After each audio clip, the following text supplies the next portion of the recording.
और आकाशवाणी क्या हुई कि भयउ मनोरथ सुफल तव, सुनु गिरिराज कुमारी, अपरिहरो दुसह कलेश सब, अब मिली हहि त्रिपुरारी। कि तुम जो कठिन तप कर रही हो इसको त्यागो, तुम्हें त्रिपुरारी प्राप्त होंगे, मतलब शिवजी मिलेंगे। आस तपु काहू न कीन्ही भवानी, भय अनेक धीर मुनि ज्ञानी। मतलब इतने मुनि तपस्वी हुए फिर भी किसी ने भी इतनी कठिन तपस्या नहीं करी है। अब और धरो ब्रह्म बर बानी, सत्य सदा संतत सुचि जानी। कि यह जो वाणी जो आकाशवाणी हो रही इसको ब्रह्मवाणी मान करके स्वीकार करो कि तुम्हारी मनोकामना सिद्ध होगी।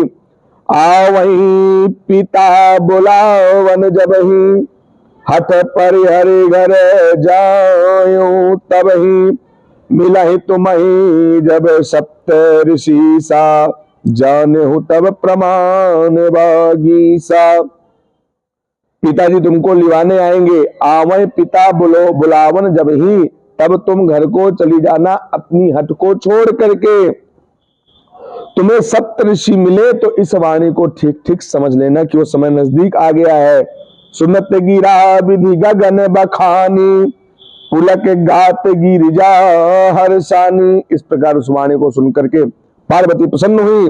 उमा चरित सुंदर मैं गावा, सुना हो शंभु कर चरित सुहावा। इस प्रकार जो है मैंने चरित्र भरद्वाज जी से बोले, याज्ञवल्क्य जी जो मैंने सुनाया, इसे बड़ा पावन पवित्र चरित्र है, इसे सुनो। कि जब ते सती जाय तनु त्यागा, तब ते शिव मन भयउ विरागा, जपहि सदा रघुनायक नामा, जहाँ तह सुनहि राम गुण गामा। जब से सती जी ने अपने शरीर को त्यागा था तब से वैरागी हो गए थे शिव जी, केवल राम राम नाम जपते थे। यहाँ वहां यदि राम कथाएं चलती थी तो वहां पर जाकर के कथाएं सुना करते थे। चिदानंद सुख धाम शिव, विगत मोह मद काम, बिचरहि मही धरि हृदय हरि, सकल लोक अभिराम। भगवान को अपने हृदय में धारण किए शिव जी यहाँ वहां विचरण करते थे। कतहु मुनिन उपदेश ही ज्ञाना, कतहु राम गुण करहि बखाना। कहीं तो मुनियों को ज्ञान का उपदेश करते देखते तो कहीं राम के गुणों का वर्णन करते देखते। यद्यपि अकाम तदपि भगवाना, जो निष्काम शिव जी हैं, भगत विरह दुख दुखित सुजाना। वो अपने भक्त जो सती के वियोग से दुखी हैं शिव जी, उनके बारे में विचार करते हैं। ये विधि गयऊ काल बहु बीती। इस प्रकार बहुत समय बीत गया। नित्य नहीं होई राम पद प्रीति। और जितने दिन बीतते जाए राम के प्रति प्रेम उनका बढ़ता जा रहा है।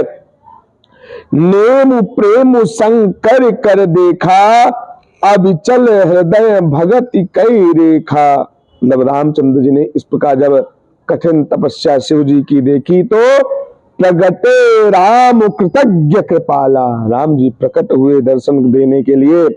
रूप शील निधि तेज विशाला, उनका तेज बड़ा ही सुंदर था। बहु प्रकार शंकर ही सराहा, अब तुम बिनु अस व्रत को निर्वाहा। राम जी ने शिव जी की बड़ी प्रशंसा करी। तो जो आप इस तरह वैरागी का जीवन जी रहे हैं, केवल एक बात को धारण करके कि सती जी ने सीता का रूप धर लिया था, केवल इस बात से आपने उनका त्याग कर दिया। धन्य है आप। बहु विधि राम शिव ही समुझावा, पार्वती कर जन्म सुनावा। राम जी बताते हैं कि पार्वती के स्वरूप में सती का पुनर्जन्म हो चुका है। अति पुनीत गिरिजा के करनी, बिस्तर सहित कृपा निधि बरनी। कि जो यह चरित्र है शिव जी को राम जी ने बड़ा विस्तार पूर्वक सुनाया। अब बिनती मम सुनहु शिव, जो मो पर निज नेहु। यदि आप मुझसे प्रेम करते हैं तो मेरी बात को सुनो। जाय विवाह शैल जही, यह मोहि मागे देहूं। मेरी आपसे यही विनती है, यह आज्ञा समझ लीजिए कि आपको अब पार्वती से विवाह करना है। कह शिव यद्यपि उचित अस नाही, नाथ बचन पुनि मेट न जाही। प्रभु अब यह हो नहीं सकता। शिव जी कहते हैं, सिर धरि आयसु करिय तुम्हारा, परम धर्म यह नाथ हमारा। कि हे प्रभु, मैं विवाह करना नहीं चाहता, लेकिन आपकी आज्ञा है तो आपकी आज्ञा का उल्लंघन भी नहीं हो सकता मुझसे, इसलिए मैं आपकी बात का पालन करूं। मात पिता गुरु प्रभु कै बानी। माता पिता गुरु और प्रभु यदि कोई उपदेश कर दे, कोई बात बता दे, तो उसका पालन करना चाहिए। बिना ही विचार करिए शुभ जानी। कोई विचार भी नहीं करना चाहिए, उचित अनुचित कुछ नहीं। यदि आपको कोई आदेश मिल गया है तो उसका पालन करना है, ऐसा शिव जी कह रहे हैं। तुम सब भांति परम हितकारी, आज्ञा सिर पर नाथ तुम्हारी। आपने मुझे आदेश दिया, इसका पालन मैं करूंगा और ये मेरे हित के लिए ही होगा। प्रभु तो स्यों सुनि शंकर बचना, भक्ति विवेक धर्म जुत रचना। कहा प्रभु हर तुम्हार पन रहूं, अब उर राख्यूं जो हम कहूं। इस प्रकार शिव जी की बात सुनकर के राम जी प्रसन्न हो गए और उन्होंने कहा कि आप मेरी बातों को हृदय में रखिएगा, इन पर विचार करिएगा। अंतर्धान भय यस भाखी, शंकर सोई मूरति उर राखी। तब ही सप्त ऋषि शिव पही आए, बोले प्रभु अति बचन सुहाए। राम जी अंतर्धान हो गए, तभी सप्त ऋषियों का आगमन हुआ और कहते हैं कि पार्वती पही जाए तुम्हें, प्रेम परीक्षा ले हूं। गिरि प्रेरी पठयहूं, भवन दूरी करे हूं संदेह। क्या सप्त ऋषियों से शिव जी कहते हैं कि आप पार्वती जी के पास जाइए और वहां पर उनके पिता से विवाह का प्रस्ताव रखिए। ऋषि ने गौरी देखी तह कैसी, मूर्त मंद तपस्या जैसी। बोले मुनि सुन शैल कुमारी, करहु कवन कारण तपो भारी। ऋषियों ने पार्वती को जब देखा कि वो तपस्या, मूर्तिमान तपस्या है, और शैल कुमारी सुनो कि तुम इतनी तपस्या क्यों कर रही हो। इस प्रकार सप्तऋषियों ने कहा पार्वती से, कई अपराधों का तुम चाहूं, हम सन सत्य मरमो किन कहूं। कहत बचन मनु अति सकुचाई, हंसियों सुनी हमारी जड़ताई। कि आप ऐसा क्यों तपस्या कर रहे हो इतना कठोर। तो पार्वती क्या कहती है कि आप लोग मेरी मूर्खता सुनकर के हंसेंगे। मनु हठ परा न सुनई सिखावा। मेरे मन ने हठ पकड़ रखा है। मनु हठ परा न सुनई सिखावा, किसी से सुनी हुई बात नहीं है। चाहत बैर पर भीति उठावा, और जल पर जैसे दीवाल उठाना, एक बड़ी टेढ़ी खीर होती है, कहीं अगर जल भरा हो और उसमें दीवाल उठाना हो।